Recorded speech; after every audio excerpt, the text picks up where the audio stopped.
Student, कैसे हो सब। जैसा कि आप सबको पता है, हम यहाँ पर 10th क्लास का मैथ पढ़ रहे हैं, चैप्टर 1 रियल नंबर, और ये मेरा पार्ट 7 है। इससे पहले मैं आपको 6 पार्ट करा चुका हूँ चैप्टर 1 के। बेसिक से उनको देखिए, जैसा कि यहाँ पे लिखा है रियल नंबर फर्स्ट चैप्टर, लेकिन वास्तविकता ये है कि चैप्टर 1 में रियल नंबर को कुछ भी इन्होंने एक्सप्लेन नहीं किया है। रियल में 10th क्लास में चैप्टर 1 में आप रियल नंबर हो, आपका NUMBER नंबर सिस्टम, ये जितने भी नंबर्स होते हैं, यदि आप इनको डिटेल से पढ़ना चाहते हैं तो मेरा अभी एक वीडियो बन चुका है, एडिट होगा वो आने वाला है, आप उसको देखिएगा। मैंने उसमें इतने बेसिक से इन नंबर्स को कराया है कि ऐसा वीडियो मैंने भी अभी तक देखा नहीं है। आप देखना, आपको खुद पता लग जाएगा, और जल्दी से वो वीडियो बनने वाला भी नहीं है ऐसा, जितने बेसिक से मैंने इसमें पढ़ाया है। आपको एक चीज बताइए, देखना उसको, ठीक है। अब बात करते हैं आपका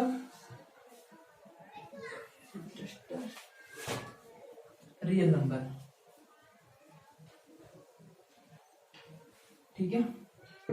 शुरू करते हैं। आपका रियल नंबर का आपका सबसे फर्स्ट कॉन्सेप्ट है इक्विवेलेंट डिवीजन एल्गोरिथम। ये जो आपके इक्विवेलेंट है, इनके बारे में बता देता हूं मैं। जब 10th क्लास की बुक है उसमें लिखा हुआ है कि कितने बड़े विद्वान हुए हैं ये।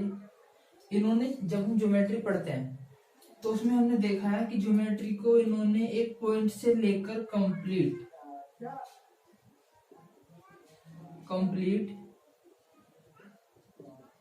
ज्योमेट्री इतनी अच्छे तरीके से एक्सप्लेन किया, इतना कुछ इन्होंने बताया है, काफी कुछ बताया है, बहुत बड़े विद्वान हुए हैं ये, ठीक है। क्यूलिट,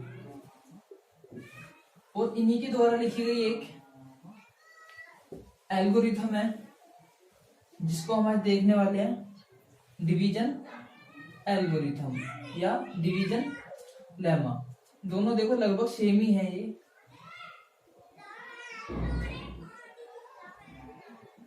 दोनों लगभग सेम ही है। तो आइए इनके बारे में देखते हैं कि इन्होंने इसके बारे में क्या बताया है, ठीक है। चलिए देखते हैं। नमस्कार बच्चों, कैसे हो गए सब। उम्मीद करता हूँ आप सब अपने घर में सेफ होंगे। जैसे कि मैं आपको यहाँ पे इक्विवेलेंट के बारे में बताने वाला हूँ। उनका नाम था मोहम्मद बिन मूसा ख्वारिज़मी, ये इनका पूरा नाम लिखा हुआ है यहाँ पे। इन्होंने क्या बताया था, इन्होंने बताया एल्गोरिथम के बारे में। Algorithm is a series of well defined, यानी स्टेप विच।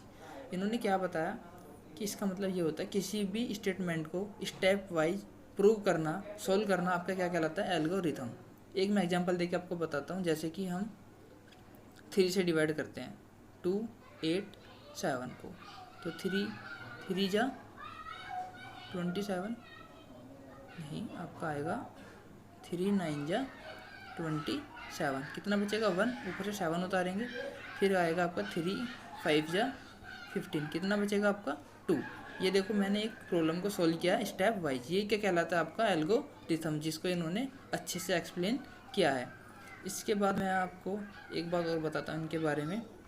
जैसे कि यहाँ पे लिखा हुआ है आपका अलजेब्रा। हम अपने डेली रूटीन के अंदर एक चीज़ होती है, हम किसी को पैसा देते हैं, लेते हैं, एक वर्ड होता है हिसाब, जिसकी उत्पत्ति इन्होंने की है। इनकी फर्स्ट बुक थी, यहाँ पे लिखा होगा देखो आपका, इनकी फर्स्ट बुक है हिसाब अल जबरा। इस बुक में इन्होंने ये जो हिसाब वर्ड होता है इसका अच्छे से फर्स्ट टाइम बताया, और इसी बुक से आपकी यहाँ पे लिखा हुआ है अलजेब्रा, इस वर्ड की उत्पत्ति हुई है, अलजेब्रा वर्ड की। समझ गए कि अलजेब्रा वर्ड की उत्पत्ति कहाँ से हुई है, इन्होंने इसकी की है। और यहाँ पे लिखा हुआ है आपका लेमा। देखो लेमा क्या होता है, जैसे कि हम कोई भी स्टेटमेंट पहले प्रूव कर चुके हैं, सोल्व कर चुके हैं, उसी स्टेटमेंट का यूज करके किसी अदर दूसरी स्टेटमेंट को प्रूव करना, सोल्व करने पर क्या कहलाता है, लेमा, ठीक है। किसी अदर स्टेटमेंट का यूज करके, जो पहले वाली स्टेटमेंट होती है उसी का यूज करके किसी अदर को सोल्व करना क्या कहलाता है, लेमा। उम्मीद करता हूँ ये बात आपको प्रॉपर तरीके से समझ में आई होगी। धन्यवाद।